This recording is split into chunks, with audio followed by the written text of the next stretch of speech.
This is Pulse of Africa, the face and voice of Africa. The story of resurgent and burgeoning Africa is here, only on the Pulse of Africa channel.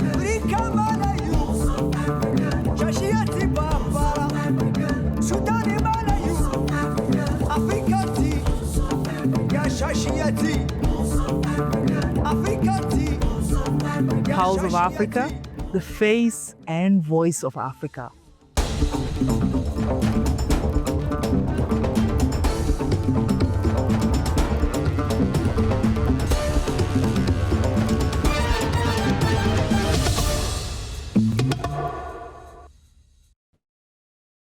Hello and welcome. I'm Tensai Gabriel, your host for this hour's news.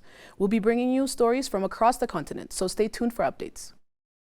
The United Nations General Assembly elected 14 member states, 4 of which are African nations, to serve on the UN Human Rights Council from January 1st, 2026. The 14 countries are Angola, Britain, Chile, Ecuador, Egypt, Estonia, India, Iraq, Italy, Mauritius, Pakistan, Slovenia, South Africa, and Vietnam, which will serve in the Human Rights Council for a 3-year term of office. The Geneva-based Human Rights Council is an intergovernmental body within the United Nations system responsible for promoting and protecting human rights around the world. About a third of its 47 members are replaced every year so that the council members serve staggered 3-year terms for the sake of continuity.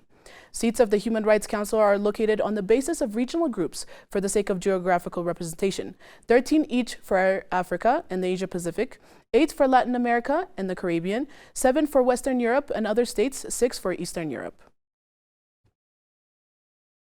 The President of Sierra Leone, Dr. Julius Maada Bio, welcomed the Secretary General of African Continental Free Trade Area, Wakmili Mene, to the launch of Sierra Leone's AFCFTA Readiness Assessment Report and updated national trade strategy. The Minister of Trade, Ibrahim Alpha Sisai, highlighted Sierra Leone's commitment to the AFCFTA, noting that it was the first African country to complete and publish its trade commitments. The visit aimed to boost collaboration, supported the Guide Trade Initiative, and promote trade opportunities for the private sector. Mr. Mene praised Sierra Leone's leadership, describing it as a model of readiness and reform that aligns with the country's development and industrial policies, thereby enhancing its competitiveness in Africa's $3.4 trillion market.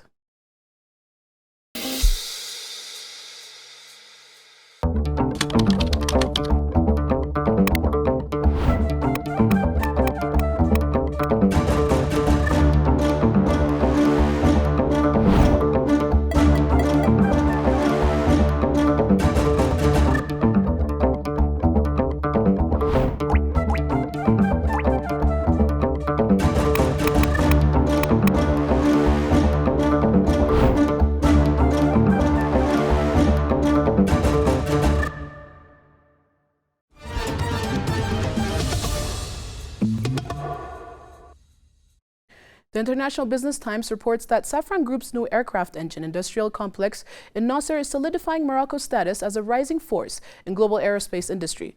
According to MAP, the complex, inaugurated on Monday by King Mohammed VI, underscores Morocco's broader economic vision, intertwining advanced industrial growth with job creation for its youth. The facility marks a significant step in Morocco's industrial evolution, positioning the kingdom as the world's second-largest producer of LEAP aircraft engines.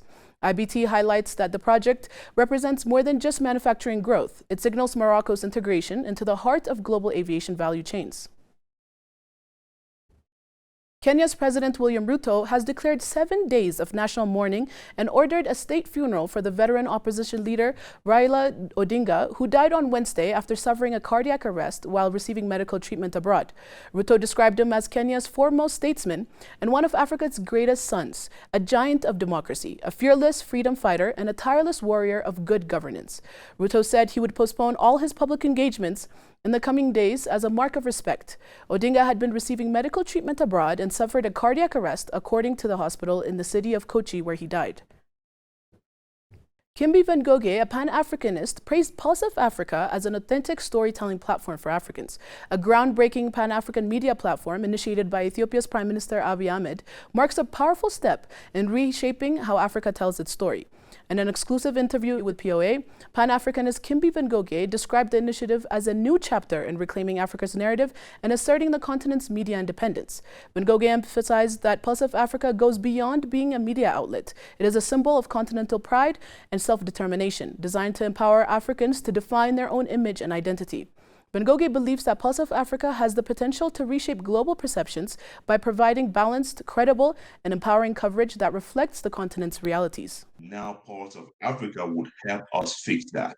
And I think it will serve as a reference media so that those of us who are fighting really hard to see our continent become respected, our continent be represented, our continent be told the reality of what we are going through, we can serve from Paul as an example, as our reference point to spread the message so that our brothers and sisters across Africa can be able to know what is going on. And that would be a direct reference, not waiting for some foreign media to tell us who we are.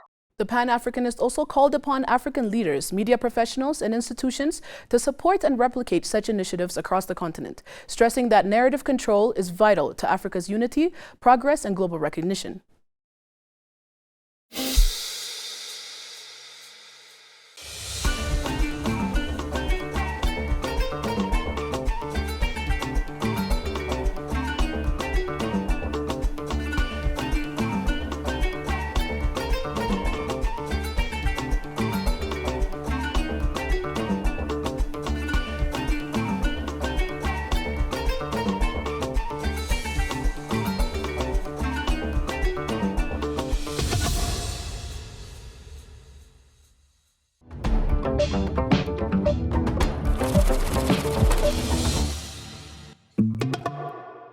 Now to business news.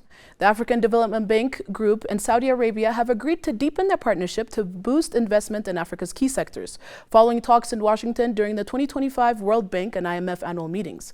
Bank Group President Dr. Sidi Olduta met with Saudi Exim Bank CEO Saad Al-Kab and Saudi Fund for Development CEO Sultan Abdurrahman Al-Marshad to discuss co-investment in renewable energy, trade infrastructure, and social development, including affordable housing. The talks aligned Saudi Arabia's Vision 2030 with the bank's priorities, focusing on green industrialization, trade, youth employment, and regional integration. Key bank initiatives like Desert to Power and the Alliance for Green Infrastructure were highlighted as investment opportunities. Saudi Exim will expand trade finance and credit guarantees, while the Saudi Fund will co-finance projects in agriculture, energy, and climate resilience. The partnership supports Saudi Arabia's $41 billion pledge to Africa, including $10 billion pledge in export finance and $5 billion in development finance, to drive economic growth and job creation.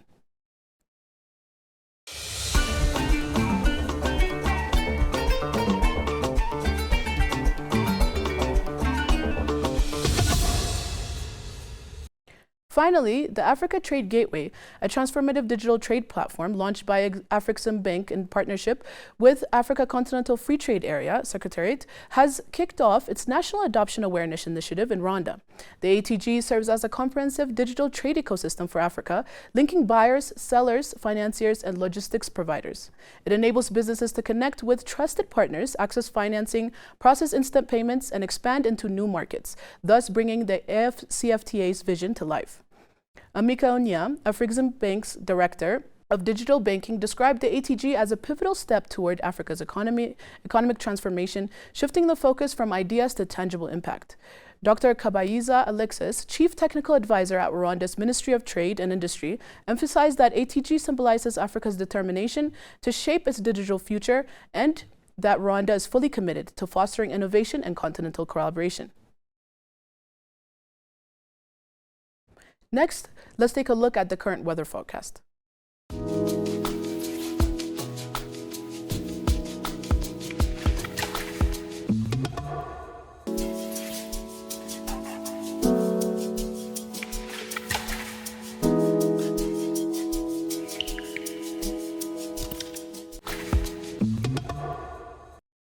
That's all for Pulse of Africa today, and thank you for being with us.